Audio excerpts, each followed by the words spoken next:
Thank you, Mr. Speaker. Rising tensions between India and Pakistan will be of serious concern for many across Britain. We are engaging urgently with both countries, as well as other international partners, encouraging dialogue, de-escalation and the protection of civilians. Thank you, Mr. Speaker. And does the Prime Minister now admit that he was wrong to remove the winter fuel payment from millions of pensioners?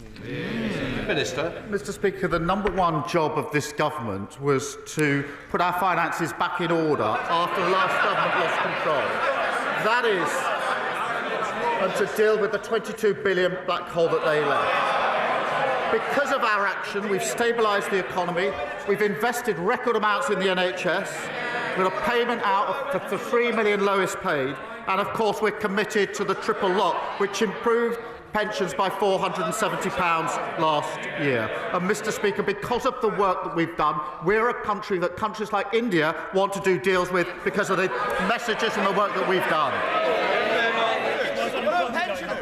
Mr. Speaker, the only black hole is the one the Prime Minister is digging. This issue affects some of the poorest and most vulnerable pensioners. His mayor in Doncaster says it's wrong. His First Minister in Wales says it's wrong. Even his own MPs are saying it's wrong. He's refused to listen to me on this. Will he at least listen to his own party and change course? Mr. Speaker, let's spell this out. All the parties opposite would take this country back to where it was a few years ago. Broken public finances, interest rates through the roof, NHS waiting lists at all-time high, because no other party in this House is prepared to say how they would put the finances straight. Thank you, Mr. Speaker. UK automotive faces major challenges, and Trump's tariffs are the latest crisis to hit the industry. Investment and jobs are now on the line, from Mini to McLaren, Aston Martin, Jaguar Land Rover, and many others.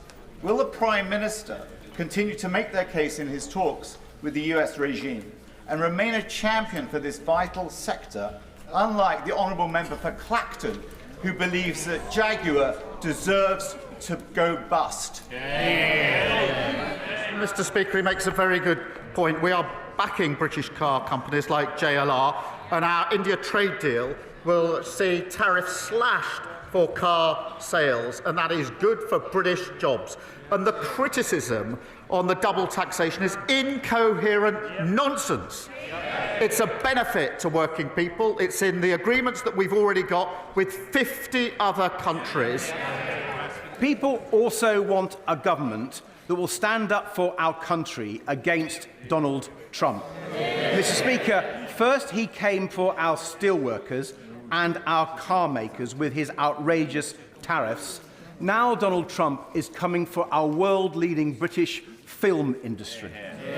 So will the Prime Minister work with our allies in Europe and in the Commonwealth and make clear to President Trump that if he picks a fight with James Bond, Bridget Jones and Paddington Bear, he will lose? Mr. Speaker,